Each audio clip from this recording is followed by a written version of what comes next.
Bonjour Annie, Tiberta Indijnikas, Quebec Indinjaba, Enterprise Inda, and Loving Spoonful Indanoki.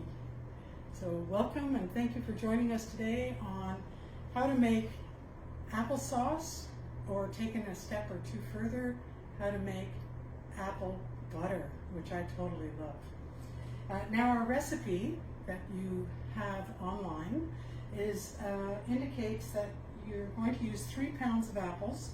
So I don't have a scale with me today. So what is 3 pounds of apples? Well, roughly it's about 3 medium apples. So I've got a few apples here. It doesn't really matter, just use the apples that you have. And also it calls for a 1/4 cup of water. That's just so that there's a lot of water and moisture in these apples.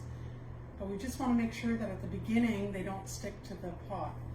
And actually, to prevent that, we're using a crock pot. So you don't have to use a crock pot. You can do this in the oven or on the stove top. If you have one of these handy, then these are great because your food is very unlikely to burn. Also, the recipe calls for ground cinnamon, ground nutmeg, and ground ginger. Sorry, not nutmeg, cloves. But I'm not going to use those today because if I was to make a batch of this, I would want to use it possibly for soup, or to go on some meat or fish, or maybe I would use it in a dessert application. So I can always add the dessert spices later if that's what I want. So for instance, I love apple fennel soup or apple celeriac soup, and you can use either applesauce or apple butter to really boost and bring out that apple butter flavor. So the first step for this, we do not need to peel these. If you have a hand blender, a stick blender at home, you can puree this near the end. So if you're going that route, you can simply cut the core out and save the core, and we're going to do another video showing you how to make your own apple cider vinegar using trimmings, whether it's bruised parts of the apple, the core, and or the peels if you want.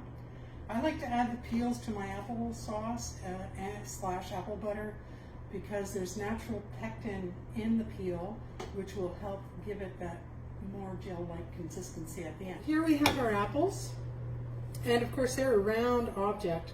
I'm going to use a bit of a larger knife than a paring knife because it will allow me to do quicker work. So I don't want this to roll so that I'm going to cut my fingers. So I'm going to find the flattest surface possible. That feels safe. So what I'm going to do is I'm going to show you some cuts. I'm going to cut there, cut there, cut there, and cut there. So essentially I'm going to be cutting out the core, and I'm not wasting it because I'm saving the core for apple cider vinegar.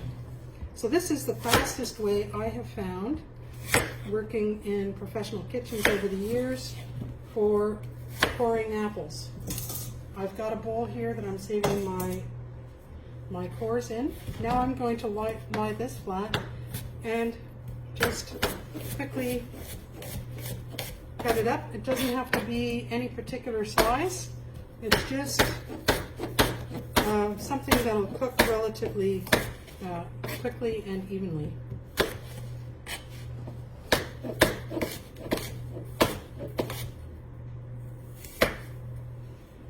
So these I'm going to start putting into my pot. In this case, a slow cooker.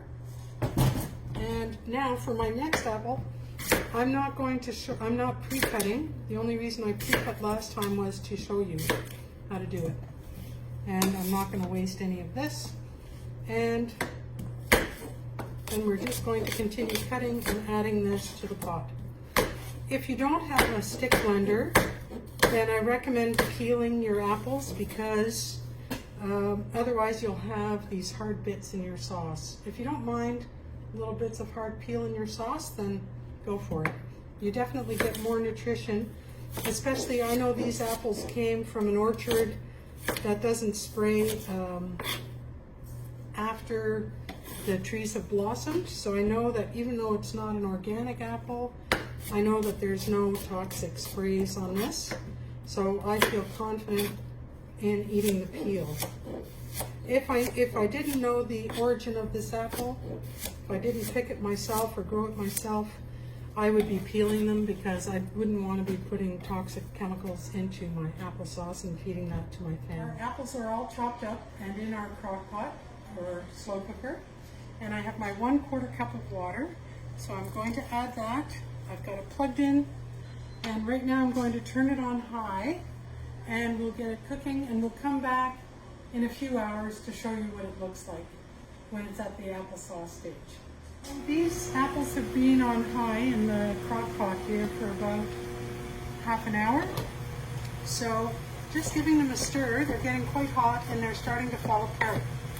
But I'm going to give them maybe another 15-20 minutes while I'm doing other stuff in the kitchen. And once they really start to get warm and fall apart, then I'm going to put it on to low for about 4 to 6 hours, and I'll come back and look at it at that point, and we'll see you again then.